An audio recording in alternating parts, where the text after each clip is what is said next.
Welcome to Releasing Your Inner Dragon, where story creators talk story creation. Drake is an award-winning fantasy novelist and creative writing teacher. You can find his epic fantasy series, The Genesis Oblivion, on Kindle Vella. Marie runs a fantasy world-building channel called Just in Time Worlds, and her first book, The Hidden Blade, is available on Kindle Unlimited. We hope you enjoy this episode. Hello and welcome to another episode of Releasing Your Inner Dragon. Today, we are going to talk about opening lines and what you try and convey to your reader and how to hook your reader to keep reading. And we're also not just the opening lines, but we're going to look at different types of openings, where, depending on where the chapter lies, what you're doing in it. If it's a second book, we're going to try to mix it up and show you that you do have to approach these things different every time. But before we get into that, please do hit the subscribe button down below and add us to your favorites on your podcast if you're listening to us, and subscribe to our mailing lists if you want to keep up with us. All the links are down below. Okay, let's get cracking on tropes.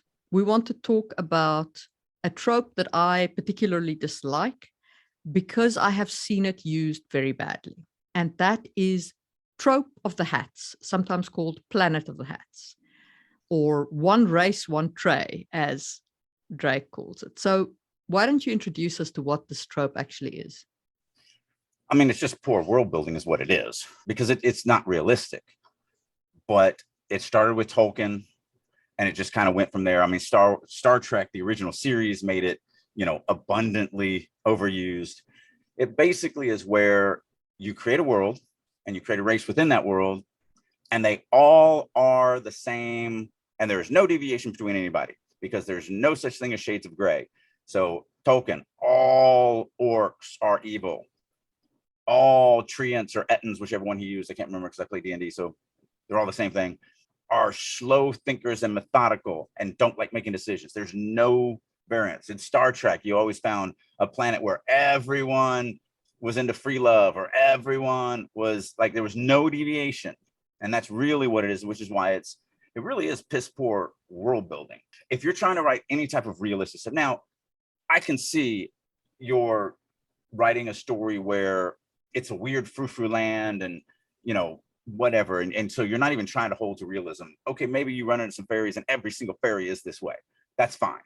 And we're also not saying, since I just hit on that, because I have a fairy character, or a secondary character, but it's fairy in the realm, I'm not saying that the whole race can't do something. So like the fairies in that are mischievous, all of them. What the trope of the hats is when that's all they are. They have no other depth. They have no other things that they think about, do, feel. So if I wrote that fairy and her entire world was just messing with people and nothing else, and she just lived for the next prank and the next prank and the next prank and the next prank and the next prank, and every single fairy did that, that's a terrible race of characters. The example that always stands out to me, because I read them when I was young and they stuck with me and I enjoyed them back then, is David Eddings's Belgariad. The Belgariad cultures are so trope of the hats, it is ridiculous. All of the Drasnians are spies. All of the Alorns are sailors, berserker sailors. All of the horseman tribe are, these horseman dudes, and that's all they are. All of the people who are knights, there's the people who are knights, the people who are archers, the people who are industrious farmers, the people who they are literally, I can't even remember the names of the cultures. I can just remember the thing that identified them, which is how ridiculous the cultural building was there.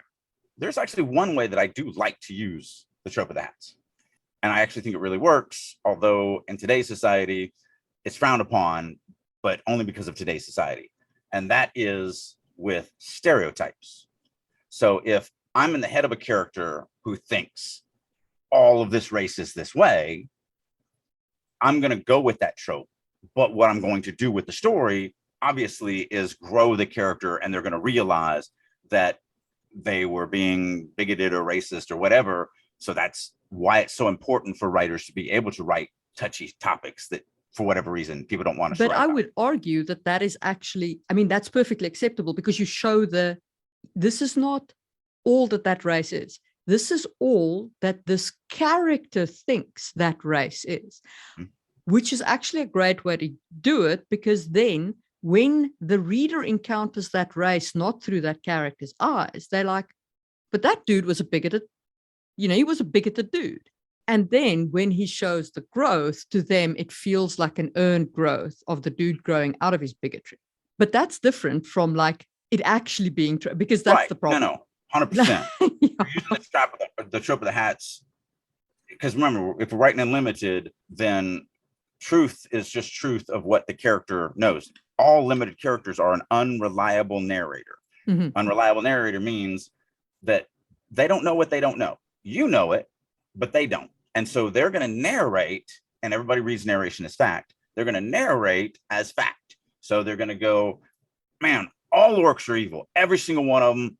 We should just kill them every time we see them. They're so horrible. And then something happens to the character and he breaks a leg out in the woods and he gets rescued by orcs and he take him back to the orc, village, and literally he can't do anything. Maybe he's got all sorts of damage, and they take care of him and they nurse him back to health. And he has all these encounters. Actually, I just popped in my head, but a great example of that is Enemy Mine. And that's a movie where we were at war, a space war with a lizard race, and we hated them and we just want to kill them all. And they're nothing but disgusting pets. And they felt the same way about us. And I think it was Dennis Quaid was the actor in that. But one of the human fighters and one of the lizard fighters were going at it hard and heavy. And they were going, they kind of broke off from the main war because they just really wanted to kill each other. And they ended up just both taking each other out and landing on an uninhabited planet. And nobody knew it. And they were just left. And so they were there for years. So you got to watch this growth of, we're enemies, to, okay, maybe we need to rely on each other because we're going to die if we don't, to we're really not as different as I thought, to you are my brother. I mean, that's the way it ends. Spoiler alert. But like literally, they felt like they were related by blood by the end of that. And it was this earned growth between it. Like it's a great movie. If you haven't seen it, you really want to see a growth between bigotry. It's a wonderful, wonderful example of that. So, and that to me is the way to use trope of the hats. If you are going to use trope of the hats, is to use it to demonstrate people's bigotry and then have the growth out of it as the character who thought that way about the other race or culture or species or whatever overcomes that. And, you get to see that actually they're not like that. The race isn't like that.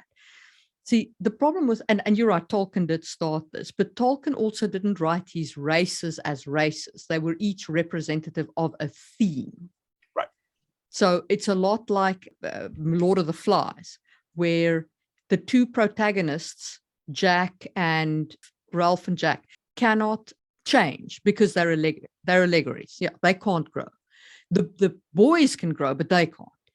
And the same applies to Tolkien's races because they are actually representative of the theme that he's writing in.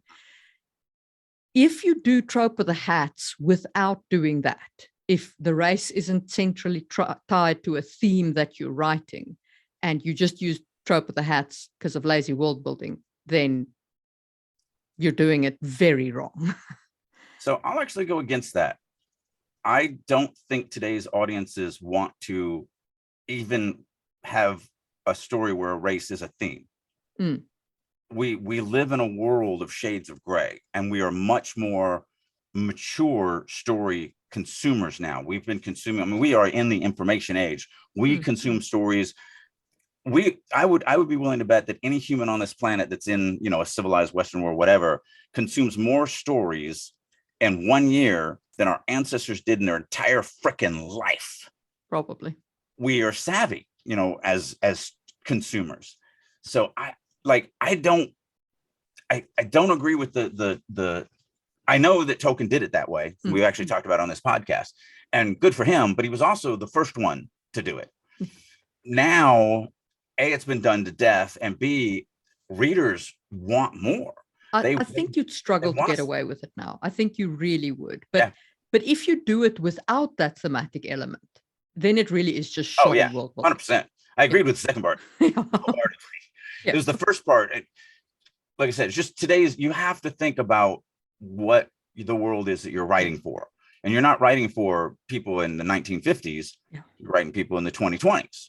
So you have to think about that. And things do change. It's why some things don't hold up. Yeah. You know, some movies that were, well, Psycho was horrifying when it came out to all the people. And today we're like, well, you don't even show her getting slashed up in the shower. Like, why is that scary? Like, there's just a little blood running down the drain. Okay. Like, it's just so not, I mean, you could say we're desensitized or whatever, but it's a different audience than the 1940s, 1950s. So I think, like trope of the hats, you can identify it if not in a character's head, but in your world building notes, you've got something like elves are hippie forest children. You're probably starting to slip down trope of the hats. Now, it could be that that is just a tagline and you've got a whole bunch of lore behind it that says not all elves and there's this element and that, and then it's fine. Like having a tagline on a race is okay. And I would challenge that you could write in your world building, all elves are hippie forest children. And they're also, you know, they also do this as the race, and they also do this as a race, and they also do this as a race, and they also do this as a race. Even if you don't, I would recommend, depending on the story, do have standouts that don't, you know, because every society has people that go against the grain, but you don't have to. The big problem with the Planet of the Hats is, in that instance, all elves are hippie forest children, and that's it. That is their only defining factor. That's the only thing they understand. That's the only thing they do. That's when you have failed miserably. So we're not saying you can't make a hippie race of elves, because sure, you know, we do that all the time. Don't make it their only trait. The only thing they are. They're just this cardboard cutout, one-dimensional, I guess that would be two-dimensional, you know, nothing. It's so shallow. Exactly. Not just one trait. Like it shouldn't be all elves are hippies, period. All dwarves are miners, period. Or if all of your notes about your races can fit into 5 lines or 6 lines or however many races you have fallen into trope territory as far as Planet of the Hats are concerned.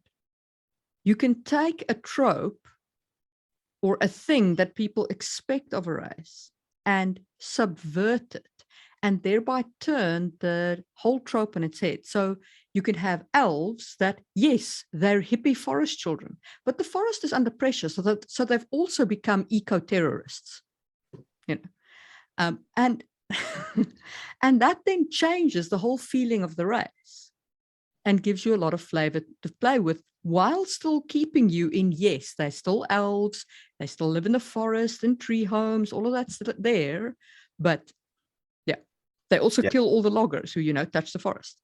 There's also another way to take it. You can also use their assumptions against them. So the Genesis Saga doesn't have a lot of bad reviews, you know, mostly good reviews. But my favorite review, I think, is a 2-star review. And he didn't like the series. And his biggest problem, so there's a race in there called the Elmeranthians. And his biggest problem was, he's like, I'm giving this a 2-star because it's obvious that Elmeranthians, I mean, it starts with EL, and that's on purpose. It's obvious that they're just elves. Like, I think it's so crappy when an author just, you know, basically does a traditional race and just calls it something else. That was all on purpose. I wanted readers in the first 2 books to basically go, oh yeah, no, they're just harmless elves. They do this. Because they are not that in any way, shape, or form, but no one knows it until book 3. And so I loved that it made him mad, and he gave me a bad review because it meant that I did exactly what I thought, because he was literally angry that I had done it, but I didn't do it. He just didn't wait long enough to find out that I didn't actually do that, that he's messed up. He got screwed over. He is completely wrong on everything he thought it was, because because I know I mean, it's even, like I said, it's even the reason why the first two letters are EL. I wanted readers to come in with their already preconceived notions, all the baggage that they have, and go, oh, these are elves, and then literally let their guard down and treat them in the fashion that they are running through the first two books. So that's also a great thing to do, is if you're a fan of what you're writing, which you should be, you should know what readers are going to bring into your story. And then you can either, you do need to give them some of that. You have to fulfill some of those, because there are, you know, again, we've talked about that, where you can't write a murder mystery if there's no murder. Like if I'm reading a murder mystery, I expect somebody to be murdered. So you do have to fulfill some of that, but you can also, like Marie said, you can twist it, you can add things to it, you can make it a little different, or you can use it against the reader, and it becomes a very big shock to them, because they are so blown away by the fact that they really 100% were convinced, they went along with it, they no question about this, and it's something else. So there's really three kind of ways that you can do that, but all of it fails if you use the trope of the hats and you give one race one thing, and that's all they get, and that's their literal world. That fails. And I think that is a great note to close out today's trope talk and turn our attention to opening lines. So we are going to share our screen, but we will read, for those of you just following on the podcast, we will read the lines and discuss them. And we're going to be bouncing back and forth as well, because like I said in the beginning of this, we want to show you that you do kind of have to think differently depending on what the story is, or, you know, what the scene is and what it's trying to accomplish. Yeah, so this is the first prologue of the first book of my series, The Hidden Blade. So bearing in mind that when a reader reads this, they have never read anything of mine. This is my very first book. They do not know this world at all. So what I am doing in this prologue is I am setting the scene for the type of world. Now, I expect my readers to be fantasy readers, either adventure or epic. They're probably epic. As such, I know that they are going to read something like the way that the hunt scene of this prologue unfolds, and understand the kind of technology level behind this world. Okay, so my chapters all start with a flavor text, and so does this one. So the flavor text is, it is given to every man to live not one life, but many, until his spirit comes to understand the great truth that lies behind the wheel, wisdom of Vero. Now, that flavor text sets the scene for the fact that reincarnation is a thing in my world, and advertises that to the reader. Then we come to the actual text. The horse screamed as it collapsed under Gaspard, and he jumped from its back, jerking his feet clear of the stirrups. He tumbled across the forest floor, coming up with his sword in hand. It was a poor weapon with which to face a boar, but his huntmaster would surely have heard the shriek of the dying horse as the boar gored it. He only needed to survive until they caught up with him. So what I'm trying to achieve in this paragraph is to get the reader invested in finding out what's going on. The horse had collapsed under the dude, and he jumped clear of it. So clearly there's action going on. It starts in media res. And then you find out that he's busy hunting. He's been cornered by a wild boar, and he now needs to survive this encounter. So I talk about conflict all the time, and a lot of people misunderstand that. They think conflict as fight or physical or whatever. And that's exactly what Marie has accomplished here. By the time we get to the end of that first paragraph, what is the conflict? There's a boar trying to kill him, and he's trying to kill the boar. Now it's a physical conflict, but it's a conflict. What so many authors fail to do in their opening is they go, you know, here's Sally, and she's, you know, this, and she has this, and she lives here, and then she have a conversation with her mom, and her mom is all this, and you're like 5 pages in, and I don't freaking care about anything. I'm not saying you can't have that chapter. Matter of fact, we have one of those chapters. Mm-hmm. But you have to have some type of conflict that makes me go, oh, that's interesting. How is this going to play out? And that's really what she has accomplished here. I'm like, okay, yeah, well, I mean, I actually have hunted boar in my life, so I know how freaking dangerous these things are. but also that still, I think she set it up really well with the fact that when she said about the Huntmaster, I'm sorry, not the Huntmaster, just before that, it was the line of the Huntmaster before it.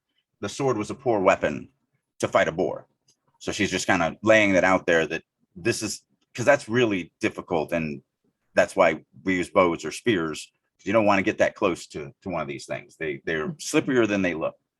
And so we have a conflict. We have, oh, there's a guy fighting a boar and his horse just died. That's interesting. Let's see what happens next.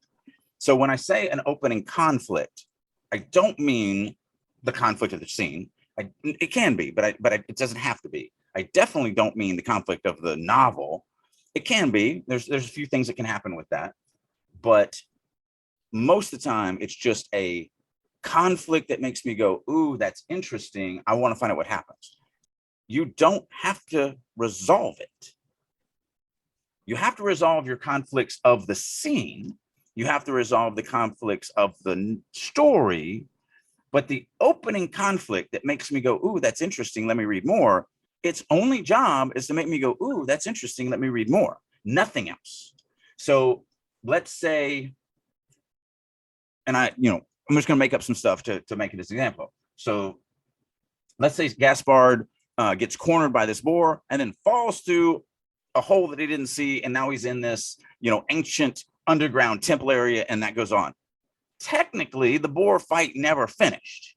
Like, he was standing there, it was about to attack him, he was, pinned up against the wall, he was edging his way back, and then they stopped fighting because he fell. So, and it's a minor tertiary thing that's just getting you in a story, so we'll never go back to it. Maybe we could, but more than likely not. When you do something like that, it's because whatever.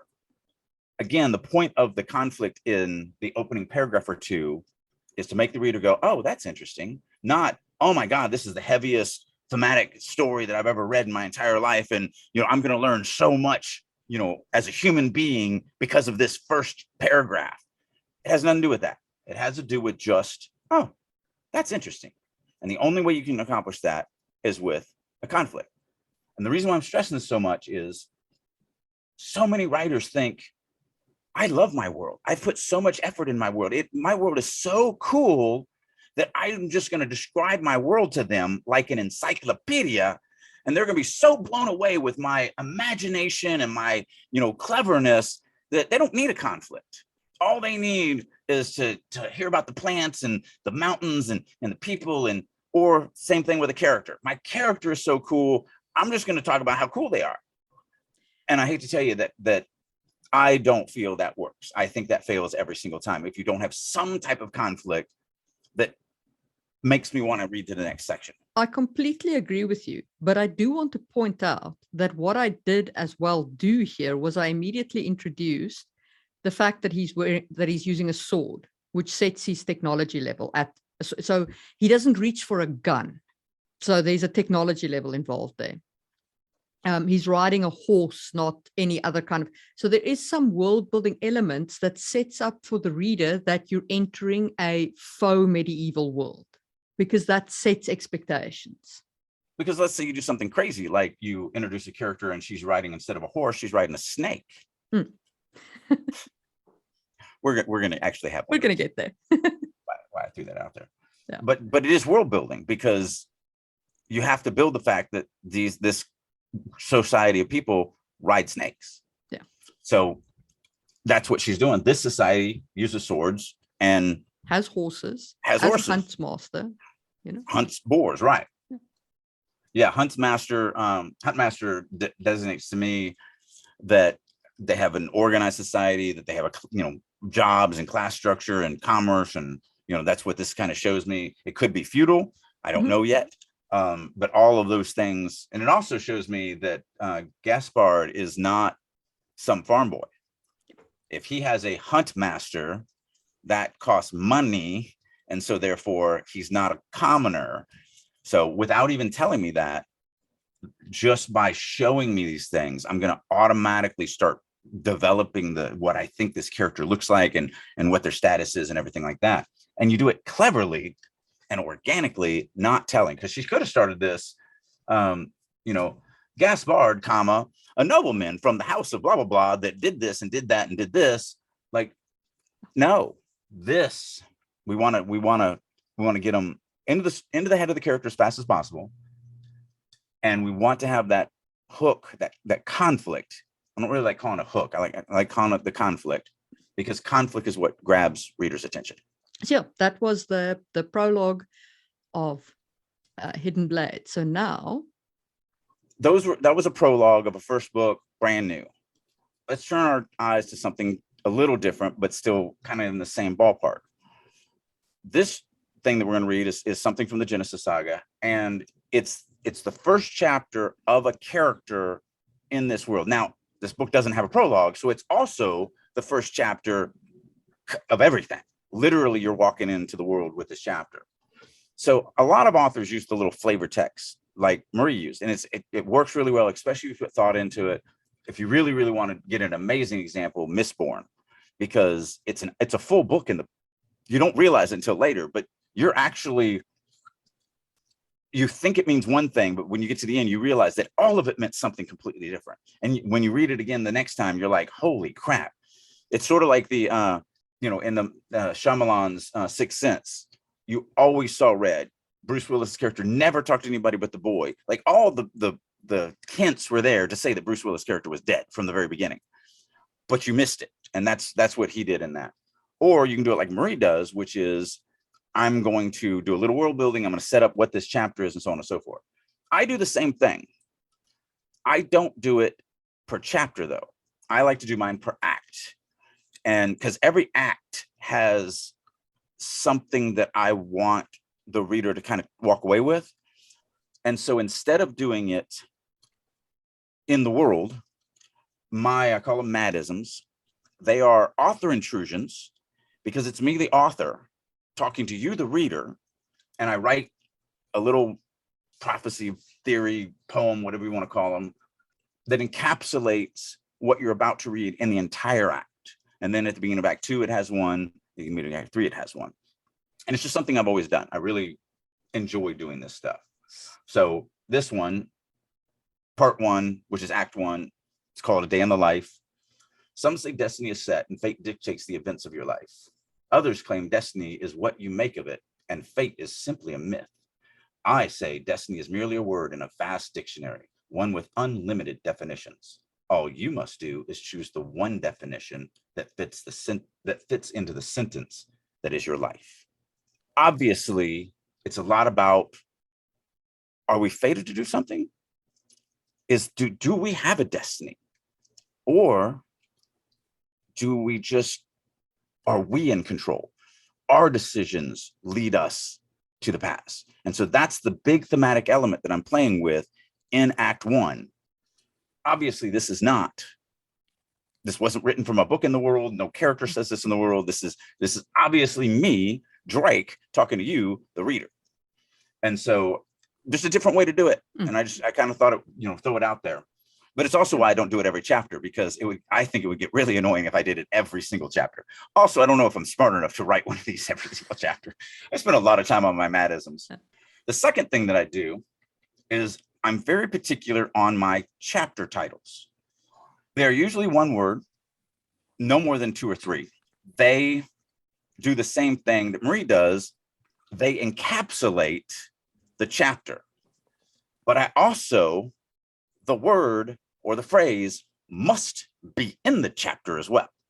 That's just a rule I put on myself. So the word property is in this chapter somewhere, either as narration, as dialogue, whatever. So whatever I name my chapters, so I don't name my chapters until after I've written them, because I do want to look through it and go, okay, which word really encapsulates everything? And I spend the time thinking about that. So the chapter titles always come last. But that's kind of me doing a chapter by chapter that Marie's doing, just different. My flavor text also is only written after. That's when I decide like where the flavor text comes from, because where it comes from is also important. I have this massive Excel spreadsheet of every one of those sources, and yeah.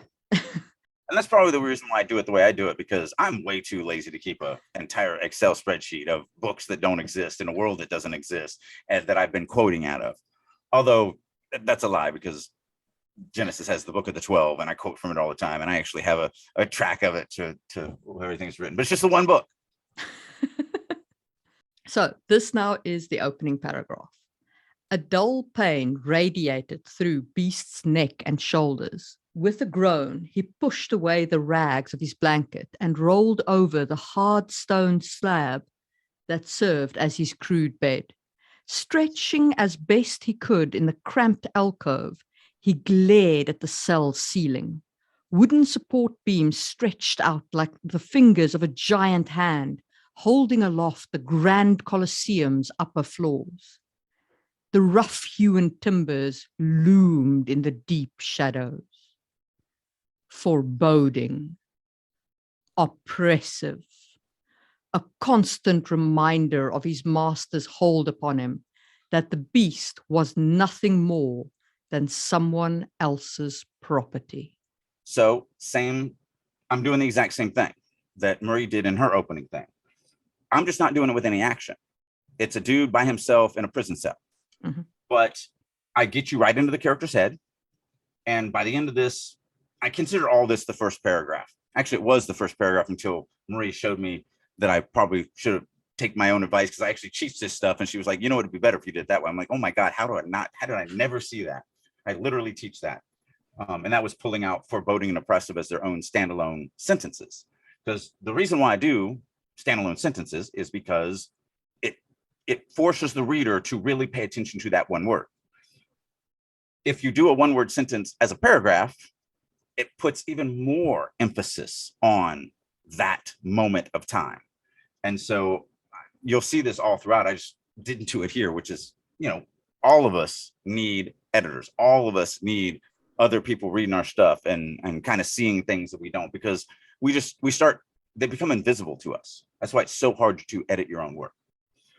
But so you get down to the end of this, and I can ask, what is the conflict? The beast is a slave. He's somebody else's property, which creates enormous internal conflict, especially given the quote that we just read in part 1, which is, are we fated? Can we fight our destiny? Is Beast fated to be a slave? Yep. And that's what you want. You want, by the end of the first paragraph, maybe the second paragraph, you want the reader to have something that they go, oh, that's interesting, because they know they're dropping into. So not only they're dropping into a head of a main character called the Beast, but they're also dropping ahead of a slave and really you should get that's like a gladiator type slave, because we have the fact that above him is the Grand Colosseum. And I do use that term on purpose. And because I am, just like we were talking about with the trope of hats, I am using what the readers are going to bring in. And so every fantasy reader knows about Rome and the Colosseum and all of that stuff. You just can't, even if you don't study history, you're going to know about it. And so by calling it the Grand Colosseum, which isn't a unique word, so I can use it. It's not like it's like we were talking about with your flower. Well, but to me, with the moment I read Grand Colosseum, when I read this originally, with the moment I read Grand Colosseum, I was like, okay, so the technology level of the world is Rome classic. It's the classical kind of period. Maybe Bronze Age, because you could be going for a Bronze Age type tech, but it's that kind of thing. So largest cities. Yeah, it's a big city, because it can't be some backwoods village with a Colosseum, not a grand Colosseum, maybe a kiddie pool Colosseum. And if it's got slave gladiators, then it's that kind of society. So that's what I tried to accomplish in this. And again, this is all subjective. So if we're reading one of these things and you're like, yeah, that doesn't do it for me. Okay, great. It's never going to do it for everybody. That's kind of the point of creative writing. Okay, so let's hit the second chapter, but we're still in the first book. Yep. This is actually chapter 2 of the same book. So this is a different POV character. So you still have to do some world building elements here, but you have at least got a sense of the world. So the chapter title is An Honest Living. And the first paragraph reads, Arderi Kaur sat up in bed with a start. Breathing hard, he gazed wide-eyed around his tiny bedroom, focusing on nothing. It had been the same type of dream for several moons, ever since the strange happenings at last Harvard's Talentine Festival. While the details differed from nightmare to nightmare, the terror did not, nor did the outcome. In each, the seers had tested him, and I'd failed. And that was inner monologue for those that can't see it. I do a lot of crazy things with my epic fantasy because I am bouncing between characters. I like to play off of previous chapters. So in the first chapter, you get this big, gigantic, strong, brutal beast, but he's just waking up, and he's waking up in a little tiny room, and, you know, he's got his own worries that are very different than Ardari's, but still very similar to the next chapter. Now you're on a farm, and you're the farm boy, which has literally nothing to do with the big city and the Colosseum. And yet it still kind of feels it's subconsciously what I'm trying to do. And again, it's subjective, but I feel I've succeeded. It subconsciously connects the characters together in the reader's mind, because they're like, wow, these two characters are as different as they can be, but they kind of feel the same too, or maybe they're going through the same stuff. And throughout the entire book, Ardari never meets the beast, which his name is Klain. You find that out later. But Klain and Ardari's stories parallel each other through book one, but they never meet. They don't meet until book two. And again, that's just kind of thinking about payoffs and everything like that. You watch all this stuff that Klain is, and he's this huge beast. You watch Ardari rise up to the level of a, you know, big hero. Some things happen to him that give him things that he never would have had otherwise. And so it's always in the back of your mind, I wonder what would happen if these two meet, because they are very different attitudes, even though their stories are kind of the same, but they're going through different, very, very different stories, but they kind of parallel each other.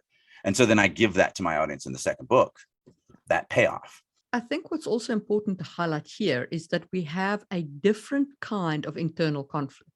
Because while the beast's conflict is internal, it's about being property. It's still externally driven. He is somebody else's property. Ardari's conflict is purely based on fear. He's fearing a test that he's facing. You can do a lot of really cool things, again, that we talk about subtext. I doubt anybody would read that opening paragraph and go, oh, this guy's 42 years old. He's young.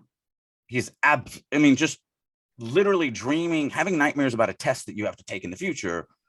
That sets up, without me saying, hey, so Ardari, a 16-year-old farm boy, I don't have to do that.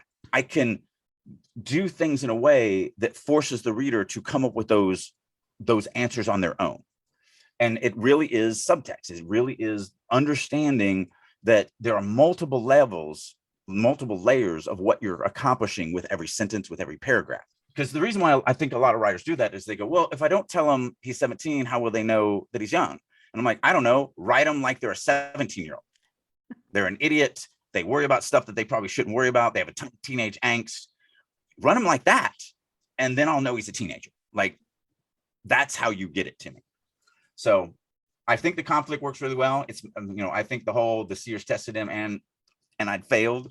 I think that makes you go, ooh, well, that's interesting. I don't know what a seer is. I don't know what Talentine Festival is.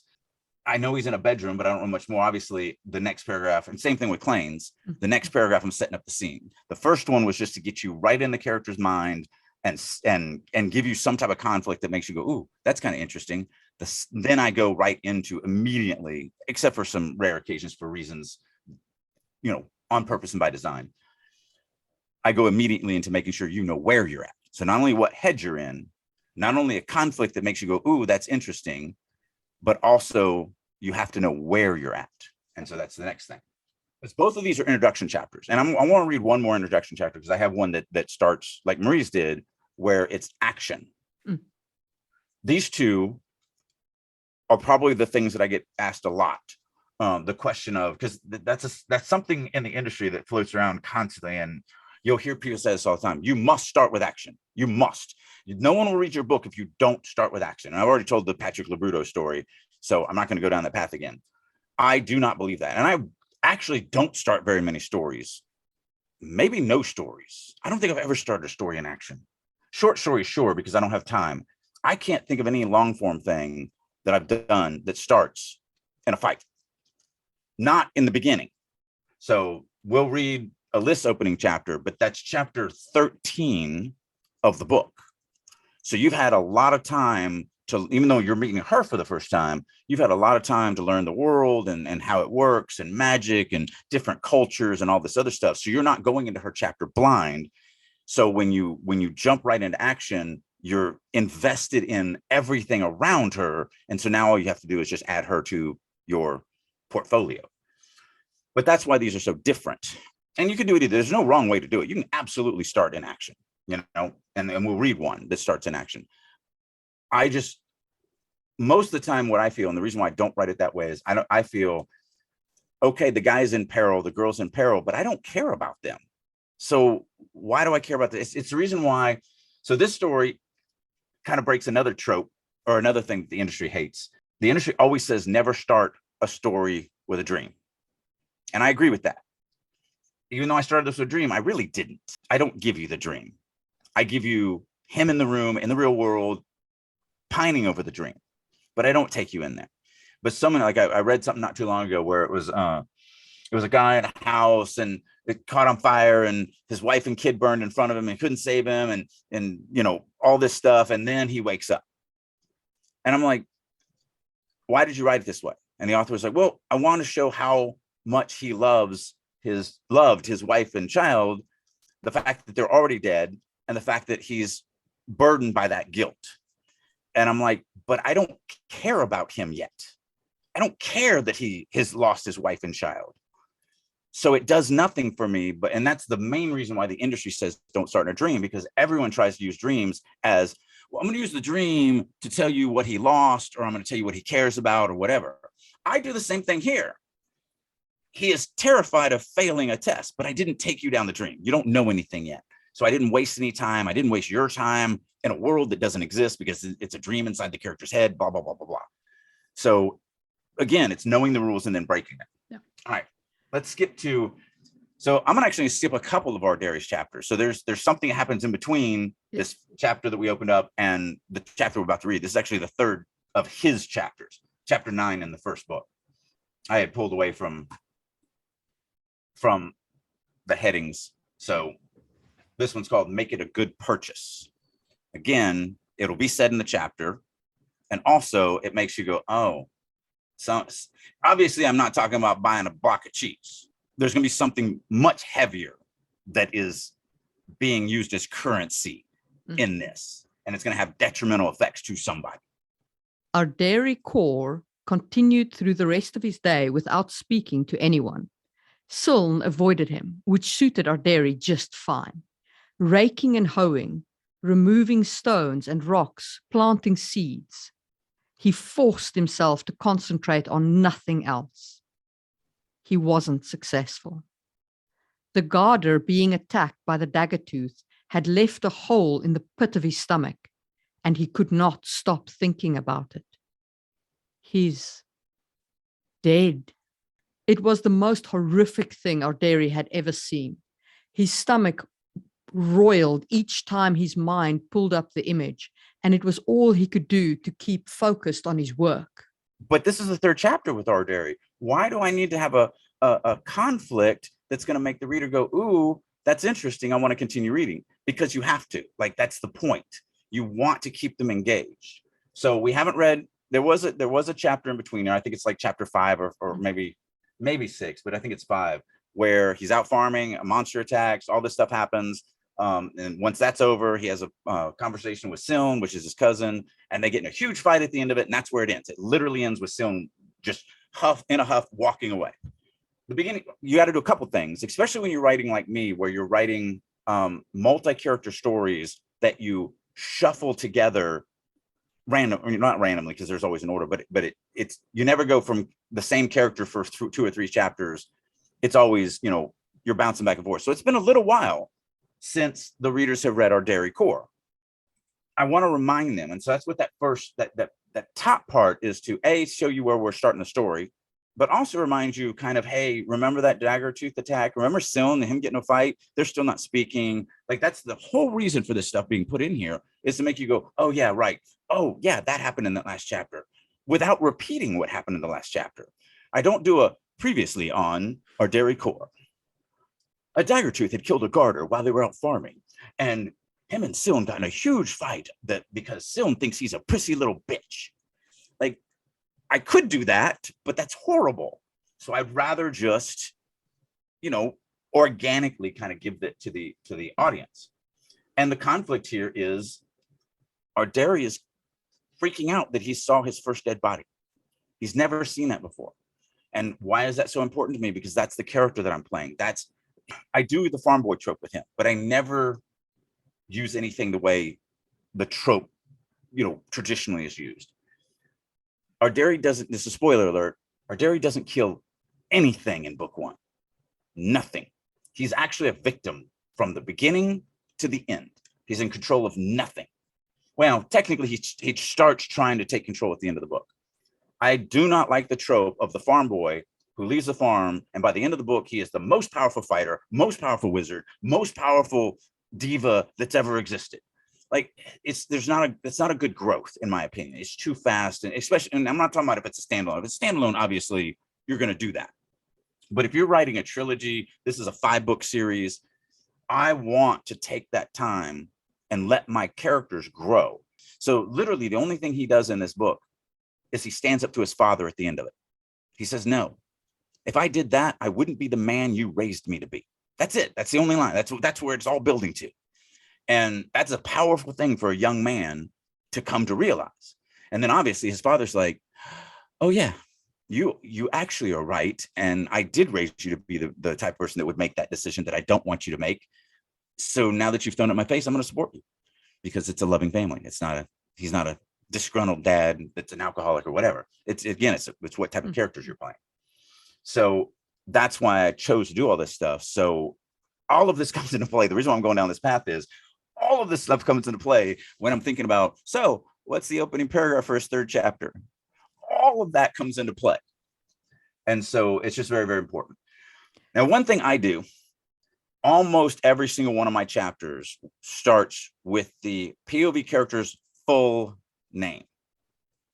You never get Arderi Core for the rest of the time, unless his mother is, there might be a time where his mother's pissed off at him and she calls him Arderi Core. But the prose doesn't refer to him as that. It refers to him as Arderi. I want to drop the reader into the character's head as fast as possible. And so one of the things that I decided to do long time ago is try and start every chapter with the actual character's name. So I try to construct, now it's not all the time, but if it isn't in the opening if it isn't the opening words, it's in there somewhere in that first opening paragraph, maybe in the 2nd paragraph by the latest. And again, I always use their full name that first time that I use it in every one of their chapters. That's just I'm just going to do it because it's just something I do. I don't know if it's right. I don't know if it's wrong. I don't know if people like it. I don't know if people don't like it. Nobody's ever bitched about it. But it's just a decision that I made as a very young author that I'm going to do this in all of my stuff. All right. So let's switch to, so it's chapter 13, but it's an introductory chapter to a new character. It's called No Escape. So that should set a tone right there with the chapter title. Now this this chapter starts in media res, and the paragraph goes as follows. Elith sprinted through the squalid streets of Comar's wharf districts, 3 drunken sailors scrambling in her wake.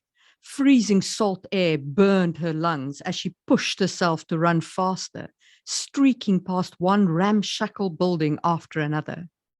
She had seen firsthand the results of what these men had done to the girls they had caught over the past few 10 days. A blight upon her island home. Again, hitting the same notes. I start off with her name. She doesn't have a last name.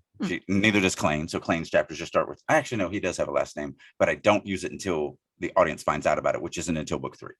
So Elith is just Elith. She has no other name.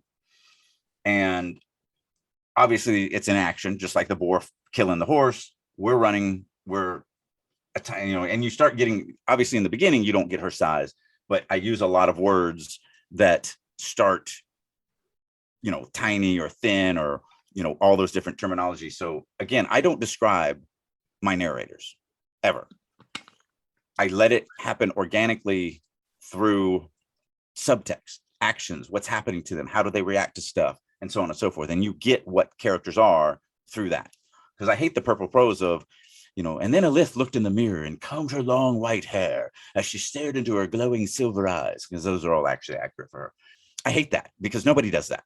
The line that kills me the most, and I've seen this more than one time, and it's, for some reason, it's always been in first person, but it's like, I peered even deeper into the mirror. Were those age lines? How does a woman of 46 have age lines? It's like, no one thinks that.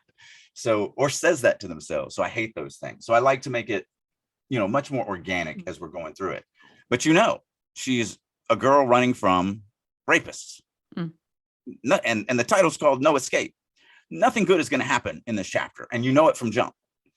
And by chapter 13, I also am an incredibly graphic writer. So I spare no details when it comes to gore and horror and pain. And so everyone who reads this chapter, when they get to this point, this is from all my beta readers when we were doing it. So we're talking, I got about 50 beta readers. Every single one of them said, I finished the opening paragraph and I absolutely did not want to read this. I was like, oh no. I don't want to read Drake writing a rape scene. I do not want to read this. And none of them wanted to continue, which is exactly what I wanted, because I want the reader to feel what I want them to feel. And in this opening chapter, I want the reader to feel dread and spoiler alert, she doesn't get raped. I will never write a rape scene because I do write so horridly. I don't want to live that, because I live the experiences that I write in my characters. So I want to quickly side tangent here. There is a trope that we might talk about at some point, which is all too prevalent in fantasy, where a woman gets raped so that the male protagonist can look better in contrast. Because of that trope and because of the commonality of that trope, I advise caution if you're using rape in your books. Not because you might not be using the rape as legit, not because it might not be important to your book to have the rape in there. Like, you can have rape in your book, but be aware that this trope exists. And man, is it, like, as a woman, if I read a rape scene that has a whiff of that trope, I put that book down and I don't read you again. I'm done. It's insulting.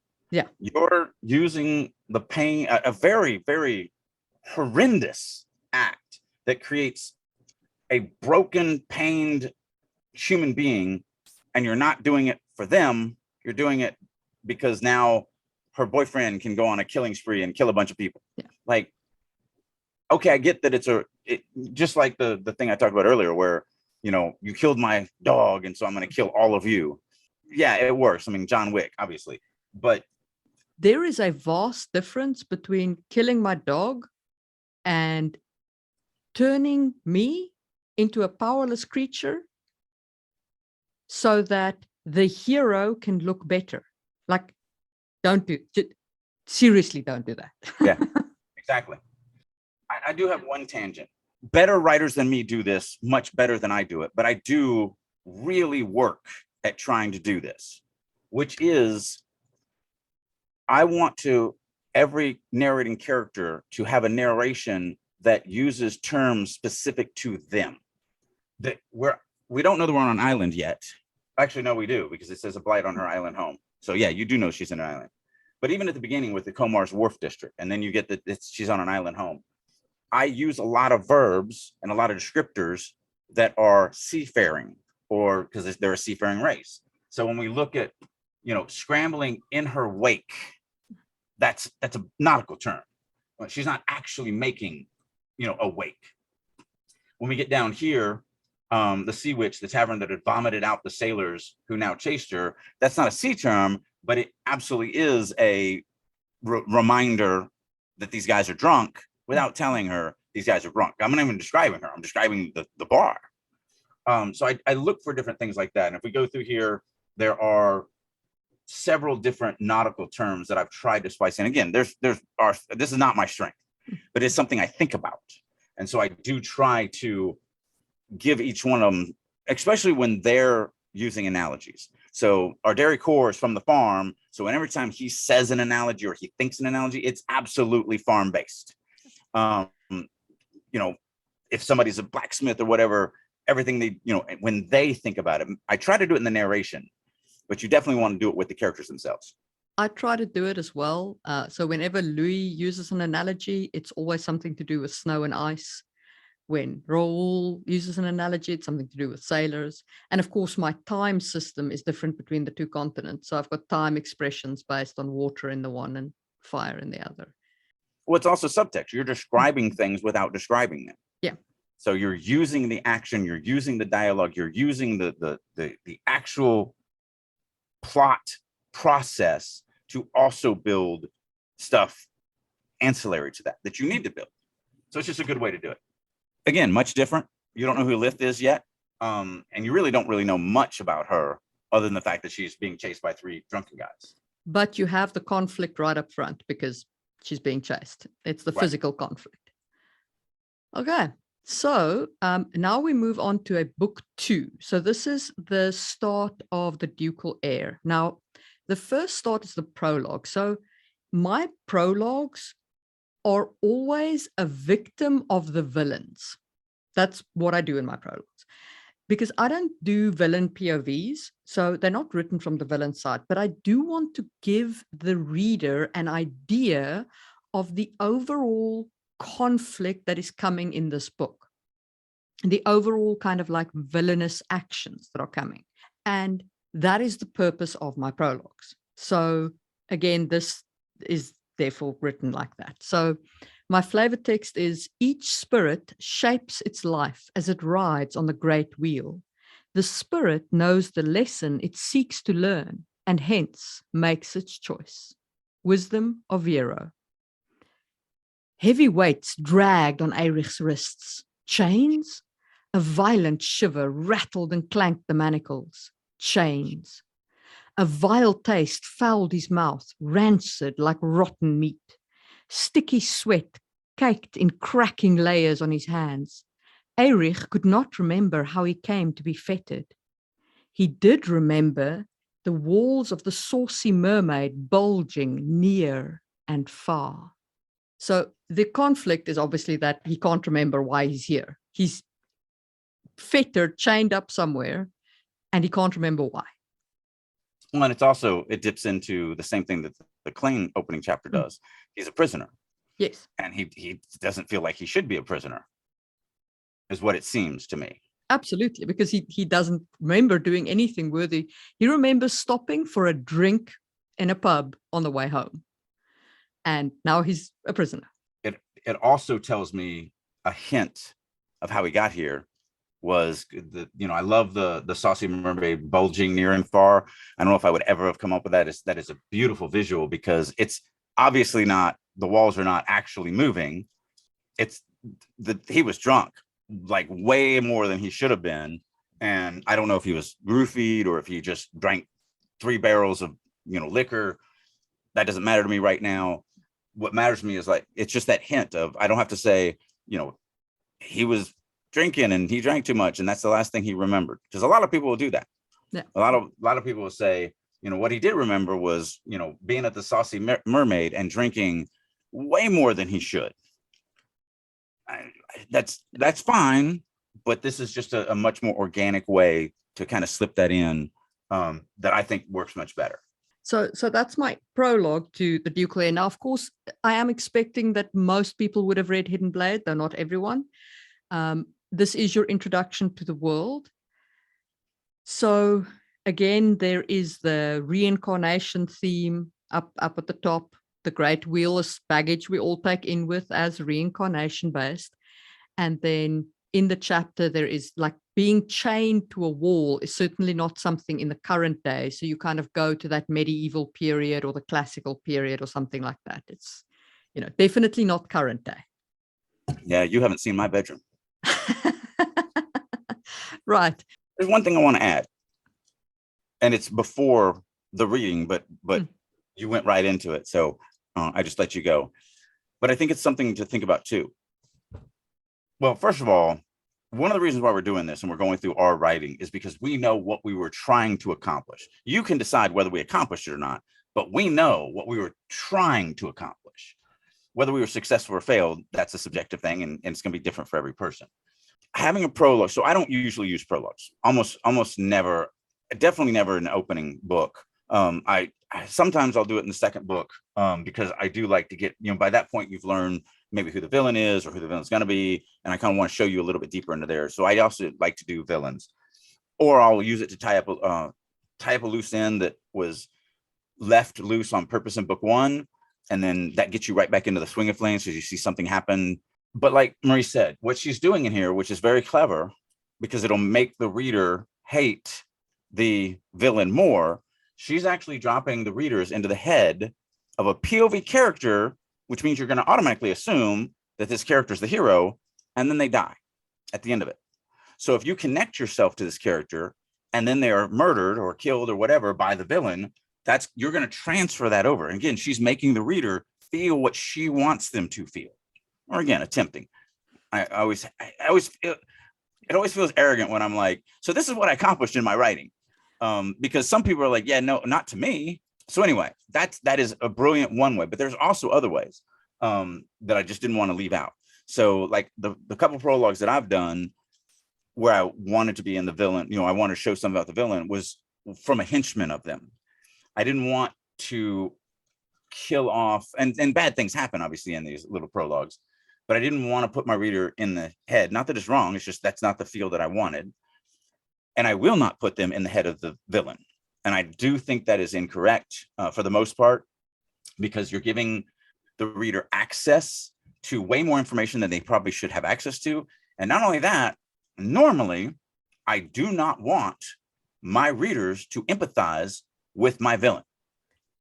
I want them to enjoy hating that villain. And unless you're writing like Game of Thrones, where nobody is a villain and everybody is a villain, right? Unless you're doing that, it removes a lot of the mystique. Like, I'll tell you what, if Game of Thrones ever dropped us into the head of the undying, of the king of the others, the Winter King, I'd be like, okay, I'm out. Because it takes away the mystique of the villain. That, I think, is one of the things that people sometimes miss when they write villain POVs. Like, for me at least, because I now understand this person's doubts, their fears, their foibles, I see them behave differently from how the hero sees them behave. I see them struggle with things. I'm like, oh, but they're not all that in a bag of chips. It removes a lot of the fear for me. So I am a firm advocate of not having villain POVs, at least not main villains. So I 100% agree with that on especially like in a one-off chapter or something like that. You don't want to put them in the head because you're wanting to save that mystery. But you said something, the last thing I want to touch on, because you said a villain story arc. If you're going to do a villain story arc, you also have to understand what you're trying to accomplish and why you're trying to accomplish it and why you would go down that. And I think the ones that I've read that fail miserably, it's always because you can tell that the writer is treating this character as the villain, and that's it. Like, they're just the villain. So they do everything they do because they're just pieces of garbage and, whatever. That is what I think is the failure. So the next chapter is chapter 1 of book 2, but it introduces a new point of view character. So this is not a point of view character that's been seen yet. So the world, we already know. So she keeps that in mind that, okay, I can rely on a lot of the stuff that I did in book 1 when it comes to world and setting and everything like that. And she can focus more on the new character and their intricacies. So the flavor text is: a multitude of spirits dwell before the wheel, and each has a name, a chain with which to bind them. 3 gods dwell behind the wheel, and none will know their names. Now, I do want to pause here briefly, because all throughout book 1, I never once used the word God or gods anywhere. So this is the first time that you encounter that word. And there is reasons for that. Okay. Well, also, it's from a completely different book. Yes, it is. It's the book title is Lore of the Threesome. And yes, I am aware of what a threesome means. I am aware of the baggage that brings in. It is on purpose, by design. Heat bit into Neaera's mouth, grinding down to her lungs, like trying to breathe through clay. Thirst clawed at her tongue. The wind whirled sand against her legs, resting on the saddle of her Mosorox. The great snake's hunger vibrated against her chafed skin, where it met hard, shining scales. Fingers clenching on the saddle horn, she sent soothing thoughts to the great snake. It then goes on a bit about the snake and so on. But the one thing that I do want to call out a little bit lower down in the chapter is where a cascade of sand whispering along scales made her turn to see her right-hand husband, Darasaya. His black Mosorox looped long trails in the dunes, its bony neck frill fluttering in greeting. Okay, so what I was trying to achieve in this chapter is establish that it's a man versus nature contest. It's a versus the environment contest, because there's heat, they're in a desert, they need water.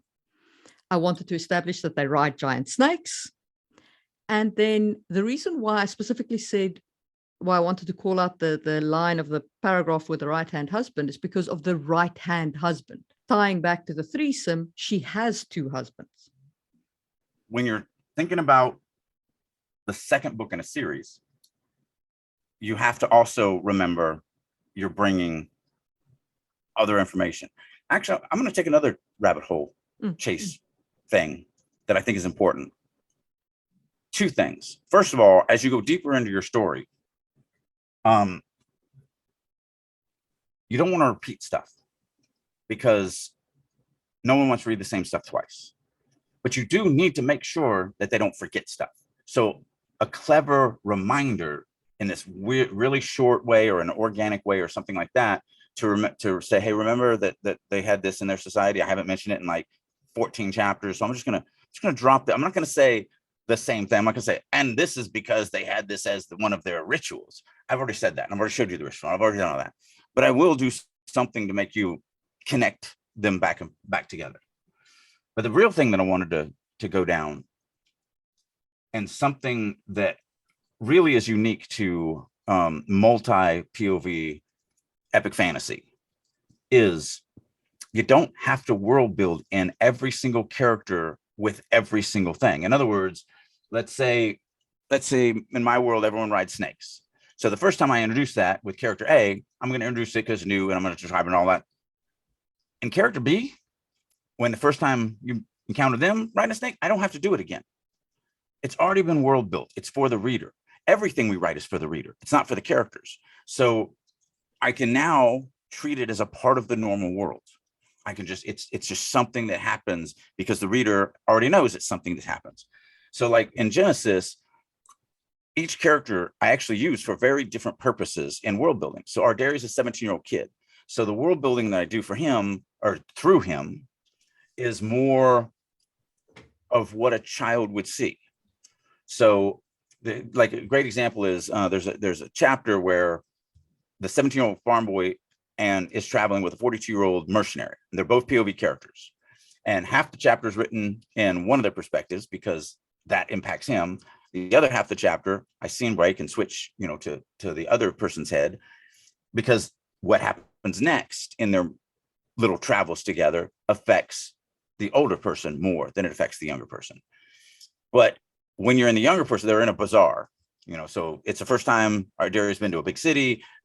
He's literally never seen this much stuff for sale, but he's also 17. So he sees shiny, he sees food, and he sees girls. Like, that's all he sees. Nothing else exists in this bazaar. So and also it's a very bright day because he is, a happy child and nothing really bad has happened to him yet. It's kind of early on. When I switch to Clytus in the exact same scene, walking through the exact same bazaar, the world is not as bright as what Ardari describes it as. And that woman over there, she is absolutely swindling that customer. And oh, look at that guy.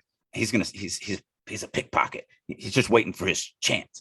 Because Clytus is a very dark, very cynical, jaded, guy that's been around the block way too many times.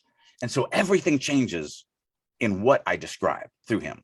And so because of that, I world build different with each one of them. But I keep track, at least in my mind, I don't have an Excel spreadsheet, but I keep track of what has been world built for the reader, and I don't double dip in that. Unless it's something like, let's say I want to world build something that is 100% different between looking at it as a happy-go-lucky kid versus looking at it as a 42-year-old jaded mercenary. I might do both of them, but they're so different and they see it so different. It's going to be like I'm building two different things. So that's another thing to think about when you're world building, is it's for the reader. And how am I going to do that? And then we come to chapter 2, which is our introduction to Louis in this book. But now Louis is the POV from the last book, from the Hidden Blade. And in the Hidden Blade, he was our only POV. So he has 90,000 words under his belt, with readers coming in. So there's a lot less introduction of him. I just kind of like touch lightly on and then establish what's going on with him at the moment. So the flavor text is a year born in ghostlights is a year born in glory. And it's a proverb in Rokai. And spoiler text, the ghostlights do not in fact show up at this New Year's ceremony.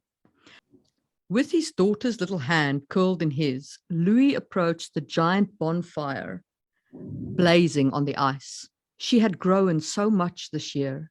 How much more of her life would he miss this year? He pushed the painful thought away. Duty cared nothing for his role as a father. The flames reared up in the polar night, forming the shape of the great wheel. The frigid heart of the northern winter stole all heat from the blaze. Memories crowded his throat, a myriad of fire festivals gone by. Aspirations for the new year rising in a tower of smoke. Actually, read down to the beginning of the next paragraph. She leaned in and the dialogue that she says, and then stop there. Just the first line of her dialogue.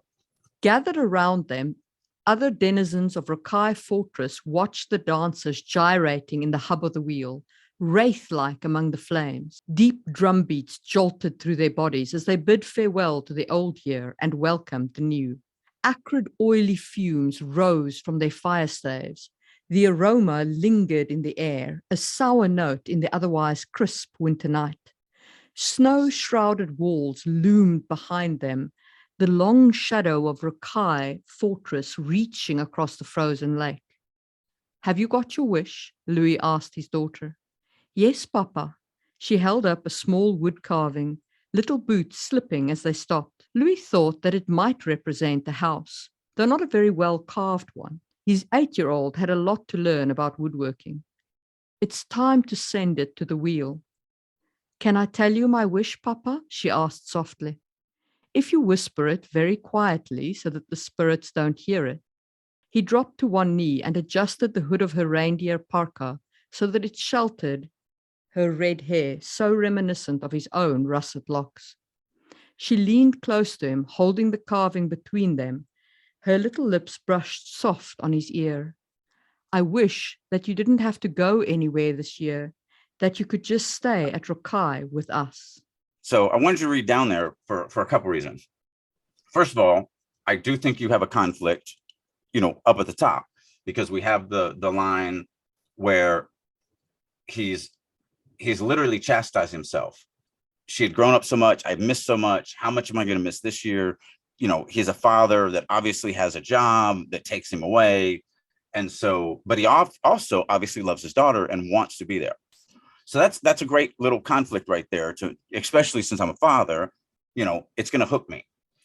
But the reason why I wanted to go down further is the stronger hook, I think, is where you read. We set up the moment up here where it's like, I'm beating myself up because I leave my daughter too much. And then the daughter says, "I wish that you wouldn't leave." And hopefully after this, if we scroll down, he's going to be mentally, way more than just what he does up there, to get that payoff. And so that's building upon the conflict and building upon, where the story is going to go and everything like that. So I thought you did a really good job with that. And I wanted to go all the way down and kind of show the layered approach where we have a little conflict, but then we add to it and make it an even bigger conflict. It's the same conflict. We haven't changed conflicts. We've just raised the stakes, because not only does he hate himself for what he's doing, he now knows his daughter does not like him being away. And so as a father, he's got to let that rest on his soul and help him make decisions. And so that's what we're doing. And then just to kind of tie this all up, a lot of things are going on here, but very quickly. So Marie paints a scene so beautifully through here, because we know that it's cold. We know that, there's a celebration going on. We know there's dancers. We know there's all this stuff. And yet we're still doing it while we're in the moment of the character. The character only cares about his daughter, but other things are going on around him. He's just not paying that much attention to them. So, and plus he's been here a million times. He's done this festival every year for quite a while. So we don't have to focus on that because the character's not focused on it. And so I love the way you just throw in just enough to set the scene, just enough to make sure that we know what's going on and we know what things look like and kind of everything like that. But the focus is on how much pain he feels and how much guilt he feels for leaving his daughter. This is a great example of just this layered approach of getting, taking your reader, giving him something that goes, oh, that's interesting, and then building upon that and building upon that and building upon that. And then also building world, scene, and emotions without spending a page info dumping those things. You organically work it into the story that is happening to the character, and you spread out the world building slowly. Trust me, most everybody who I've read, critiqued, and they'll have like 2 pages of, in this world was created here in this date, and then it went to here in this date, and then it, these things happen and all this. And I always ask, why'd you do that? And they always say, well, if they don't know this, they won't understand the story. Readers are way smarter than you give them credit for, or way smarter than you give them credit for. They will pick it up. You just have to figure out how to do it cleverly. You have to be a very smart, organic disseminator of information. Keep me interested in the now of what's going on with the character, and lace all that history and world building and everything else in the middle of that. And then I don't get bored reading 2 pages of a history book, because that's not why I picked up your story. I picked up your story to follow a character, but I do get it. I just get it over a much longer period of time. And of course, the thing that you're really looking at is, what do they have to have right now? Instead of 2 pages of a history of everything, well, really in this chapter, the reader really needs, and when I say what do they need, I'm talking about the reader, not the characters. They're fake. So you have 2 pages of history, or 2 chapters of history in some cases. What is the thing the reader needs to understand this moment in time right now? Then focus on that and figure out an organic way to slip it in that isn't an as you know dialogue, or isn't a info dump that I'm just going to give you this information. Let the reader experience it and gain the knowledge through the experience. And that's just what I believe. That's what I preach. That's what I teach. I believe that is the way writing should be done, world building should be done, scene building should be done. It should be organic. It should be in the middle of the actions and the thoughts and the dialogue that's going on, because that's the interesting stuff. The other stuff is important, but it's not interesting. So, and sometimes the dialogue and stuff like that, this one, it's very important, but sometimes the dialogue is not necessarily important. You're just moving the story. It has to be said to move the story along, but it's interesting. And so by kind of moving these 2 together, you always have, information that is, needed, and they're getting it in a way that's interesting. And so that's why I feel like you should slice it up and kind of dole it out slowly. Yeah. So with opening lines, the advice that I always give just in terms of purely on opening lines, is make sure your opening line, or at least your opening paragraph, asks a question that the reader wants an answer to. And it doesn't have to be resolved. It just has to make them read the next paragraph. And on that note, it's a good place to end this episode, and we will see you soon for another one. Bye.